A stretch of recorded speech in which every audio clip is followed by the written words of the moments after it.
Reforms tend to awaken new demands in society. Is Vietnam ready for the consequences of its reform program, such as political reform? I mean, right now you only have one political party. Will we see a day when we have more than one party? Well, I am often asked that question, and my answer is the answer would be with the Vietnamese people. They will be the one who will decide how many parties they want. For those who find it difficult to understand how come there is still just one party, I think you have to realize the particular history of Vietnam. This Communist Party has been associated from the very first years of the struggle for independence against colonial rule and later against the U.S. intervention. So in the perception of most of the public, it has credentials.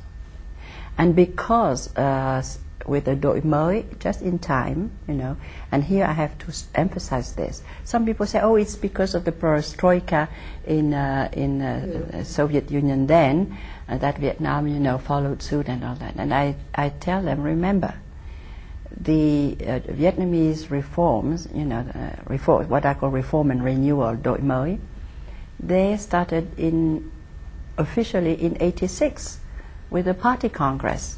That concept of Đổi Mới started at that congress and under the aegis of party secretary general secretary Nguyễn Văn Linh. In '86, the Soviet Union was still there. So I think there is a misperception because it's not well documented. People think that we reformed because the Soviet Union collapsed. But back in 1986, the Soviet Union had not yet collapsed. And I remember that we got rid of the rationing in '85, even earlier. And I was even at an underline conference in Angola. That's when I got news that back home we were getting rid of the food, and rations and coupons. And as a woman, as a housewife, I was really joyed. I really liked the idea, and everybody was very supportive of that. And so what I mean is, you have to remember that the party leadership realized in time that it had to reform. Of course, most of the reforms have first been economic. Some of them now are political. The National Assembly itself is an evidence of this. You have the kind of debate, the kind of more assertive role of the National Assembly now that you could never imagine 20 years ago. So what I would say is, when is there going to be a multi-party system? I don't know. But to give you to make a kind of joke, when I go to the United States, I once talked to a political science professor, and I teased him and said, tell me, when are you going to have the third political party in the US? And he laughed and said, well, I'm afraid it's going to take quite a long time. Well, I don't know when. In other words, the two-party system is so entrenched, in political life in the US. But why can't there be more than two? It's a political culture thing, don't you think, in the US? It's a political culture. Yes, so in other words, all countries have their culture. In theory, why can't there be more than two? Why can't there be somebody, I reason and I say, look, suppose I want to run for president. Ross Perot, with all his billions, never could make it. And no billionaire is going to make it without being in a party machine.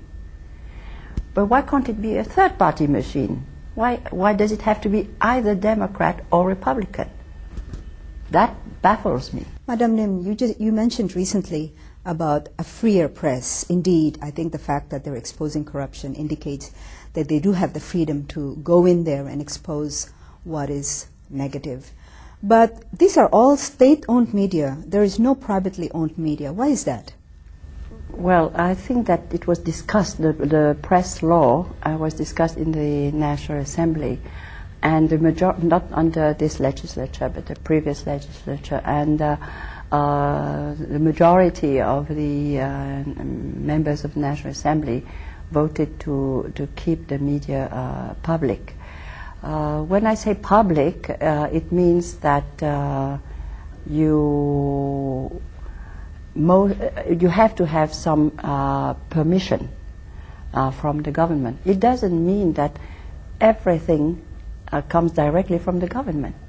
You can be, for example, if you want to establish a new magazine, you can, but you will have to find an association, recognized association, under which to establish it.